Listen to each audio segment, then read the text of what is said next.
Hello, race fans. I'm Wylie Wade. Thanks for tuning in to another edition of Wylie's Race Report for April 15th, 2020. Yes, normally would be tax day, but it is not this year due to the COVID-19 wreaking havoc on our lives in this country. Hope you and your family are all okay. Surviving quarantine and all the hassles that go with what we've been dealing with, including not racing. This past Saturday, we had a few guys come out and help with some stuff at the racetrack. We got some new cable pulled in, got all the speakers working. We now have a working PA system on the front straightaway, thanks to those gentlemen that came out after we did have a meltdown of part of the system last fall at the West Coast Nationals. It will be nice to be heard again. We do have a new system that Chad purchased and we just received. We will work on getting that in place here in the near future. This episode, I want to talk about Randy James. Randy James is an employee of Antioch Speedway. As I've told you before, I'm going to highlight drivers and crew members, officials, fans, and even some employees. And Randy James has a very inspirational story. And this video was produced by the Berkeley Public Library Foundation. You can check them out at bplf.org. You can find this video if you go looking for it on YouTube. Just search Randy's story. And this is very inspirational on Randy's life. And you want to check it out. Don't miss this. So right now, here's Randy's story.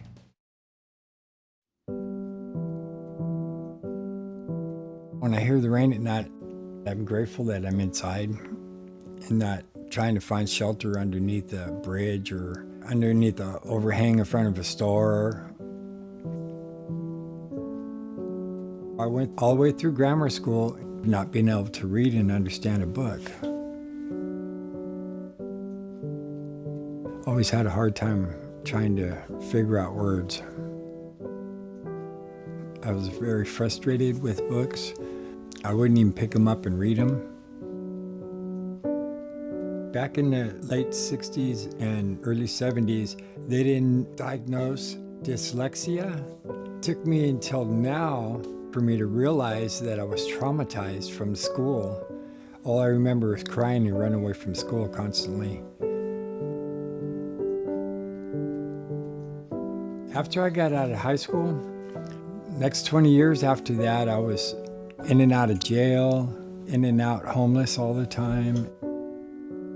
Until a few years ago, I got tired of living in the bushes and being homeless, and I found a way to get into options recovery programs.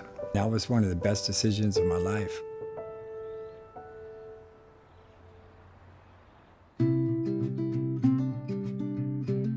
Berkeley Weeds went to Options to inform them of the services that the Berkeley Public Library provides. Part of outreach in our mission is to get out there to the community and let them know the resources of this library. We are out there to provide services to the underserved, the people who need access to the library, who don't know about the library. In recovery program, they realized I was struggling with reading the books in the program. They said, well, would you be interested in getting into a tutoring program at the library? And I said, yes, I would love to. When I first met Randy, he walked into our classroom. He was very nervous, and I talked with him, and he became less nervous and more comfortable with being in the library. He had never been in the library before. It felt really good to be able to sit in a safe and comfortable environment where nobody would judge me on how slow I was reading or how funny I sounded reading. Participating. Yes. Okay, I got it though. You huh? got it right away. Yeah. That's very good. My name is Robert, and I tutor Randy at the public library. Watching Randy develop his confidence as well as his ability is just stunning. And because it's clear that it carries on into his whole life. After I've been in the READS program for several months, I was preparing to graduate in Options Recovery. I asked Robert, to help me write a speech for my graduation. If I never ever graduated anything, and it's the first time I ever wrote a speech for myself. I went to the graduation. It was heartfelt. He wasn't reading someone else's words. He was reading what he believed. It was amazing because the standing applause I got, seemed like it went on forever. He didn't just get polite applause. He got enthusiastic applause. Randy is a different person than when I first met him at the library. He is now confident. He is excited about his life. He's so proud to share about what he has done with his granddaughter. He's made reconnected relationships with his family. Okay, let's go read that one. It's pretty amazing now. My granddaughter will sit down with me and bring me a book. Okay, what do you have? It's just a few words on each page, but I'm able to read it. And she looks up at me with a smile on her face, waiting to hear me read it. And it's so wonderful that I'm able to do that now. Almost. Panicking?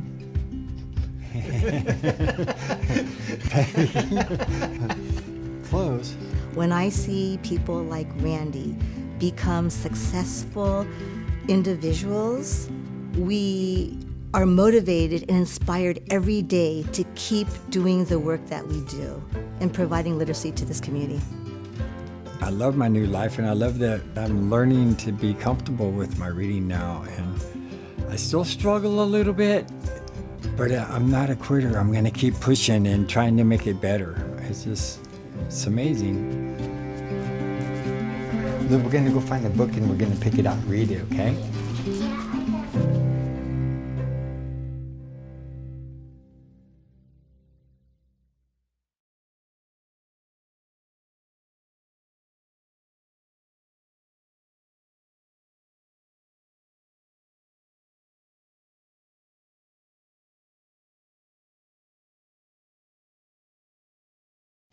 So that was Randy's story. As I said, it's a very inspirational story. I hope you enjoyed it. Next time you come to the track, when we finally get back to racing, make sure you swing by and say hi to Randy. He's the guy that's handing out hot dogs on race night. He does a lot of other things around the racetrack as well. But on race night, his job is the hot dog stand. So swing by and say hi to Randy just off turn number 4. That's going to do it for this episode of Wylie's Race Report. I am Wylie Wade. Thanks for tuning in. Until next time, goodbye, everybody.